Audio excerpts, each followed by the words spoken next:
I used to have a rule of thumb. I would buy any single family home at 20% off current market value. Now, I'm not so sure.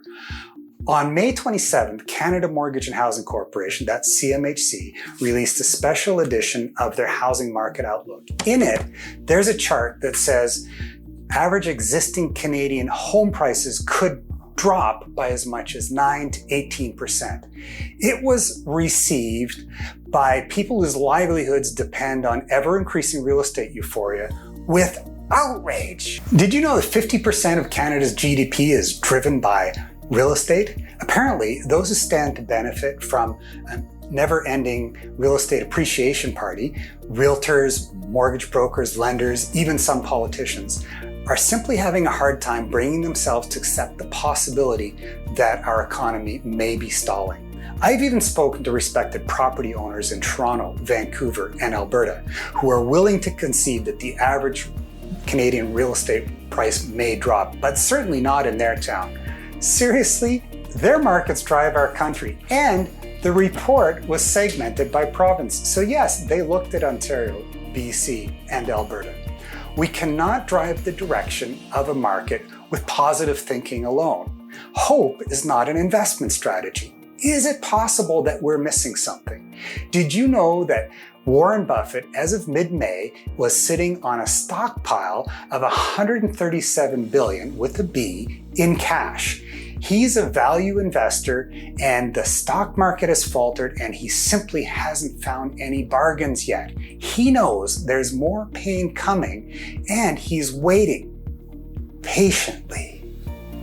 Why then would we as real estate investors be any different? Sure, to be fair, the report opened with a comment that the housing outlook is subject to unprecedented uncertainty due to the pandemic. But if you had access to a chart prepared by industry experts that suggested that property values could drop by close to 20%, wouldn't you at least try to understand it? Real estate values are driven by supply and demand. On the supply side, housing starts, and on the demand side, it's buyers with access to cash and credit. Here's what the charts looked like. Supply up, demand down. Not good. The result is a precipitous and sustained drop in prices. And real estate markets are heavy. It can take 2 to 3 years for them to find bottom and for that whole supply-demand cycle to reset. Often they'll fall quickly and rise slowly. That means that an ill-timed investment could take several years to recoup losses. Microeconomic factors like comparables or condition of your house might be of little consequence when compared about a tsunami of potential macroeconomic factors that are on the way. Here are 8 reasons why CMHC might be right. Number 1, how do we know that CMHC wasn't signaling imminent policy changes? Well, indeed, 1 week after they released the report, they did announce stricter qualifications for insured mortgages, lower debt service ratios, higher credit score minimums, and a ban on borrowed down payments. Sure, there are other mortgage insurance companies. Genworth, for example, hasn't followed suit. But for how long? And what other policy changes might be on the horizon? Number 2, what if there's a liquidity crisis? You may already know that employment, jobs, and wages is a key driver of real estate values. People go where there's work. But have you considered that some small businesses have had to close their doors and may not reopen? And jobs lost with that. Even a short-term interruption in income can affect somebody's ability to qualify for financing. And small business owners, both existing and new, may choose to prioritize their hard-earned dollars on keeping their doors open rather than choosing to upgrade to a new neighborhood. If you're self-employed, it takes 2 years of verified income to qualify for mortgage financing. That means that if income has been bruised in 2020, it could be 2023 before you can re-enter the market. Also, did you know that Canadians owe $1.77 almost for every dollar that they have available to spend? What if this has been a wake-up call and people decide to prioritize debt reduction and there's a new bias for savings? Number 3, what about demographics? Did you know that household formation is considered the underlying driver of long-term demand for housing and new construction? Canada's fertility rate has been on the decline every year since 2008, currently sits at 1.5. So if it takes 2 people to create 1 new child, and we are on average only creating 1.5, it means that our population is shrinking. So without immigration, there are going to be fewer people to buy your house. So let's talk about immigration. Number 4.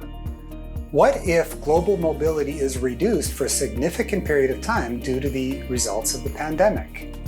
Yes, of course, there's also interprovincial migration, but what makes you think that more people will be moving to your province than from it? Consider interest rates. There seems to be a growing consensus that low interest rates are here to stay, but interest rates are subject to the laws of supply and demand as well.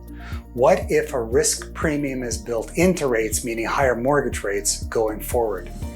And how about property taxes? Municipalities have been dealt a severe blow to their finances as a result of coronavirus. How are we going to pay for that? Higher property taxes? How about insurance? Did you know that insurance has already gone up by 65% on multifamily properties in Canada?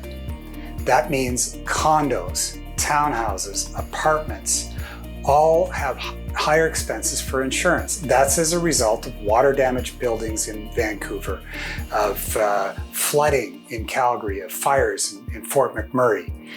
And the insurance business model is built on interest rates. They've been dealt a difficult hand for a number of years now. Also, it may surprise you to know that large events like Wimbledon carry cancellation insurance. Those payouts are huge. What about income tax? How are we going to pay for all the stimulus? More money going to income tax means less available for housing. And what happens when all these deferred mortgages come due in the next few months?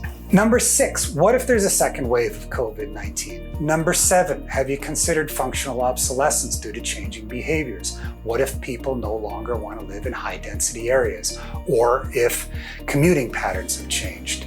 Number 8, have you considered declining rents? Here's a direct quote from rent.ca. The COVID-19 pandemic continues to put downward pressure on the rental market nationally, with rents down 7.2% from market peak in September of last year. How might that affect your investment appetite, especially in cities where all hopes were placed on continuing appreciation?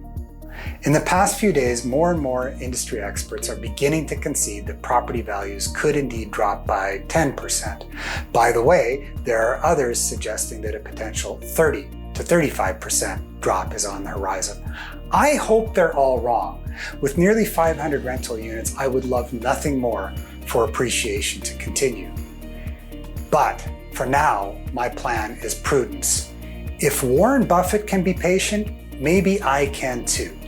I'm not suggesting that you shouldn't buy, but if you had access to a chart that says that property values could drop by close to 20% in the next 18 months, why wouldn't you use it?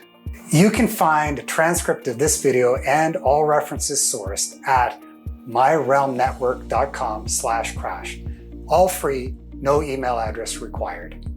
But before you go, please subscribe to my YouTube channel, turn on notifications, like, share, or leave a comment below.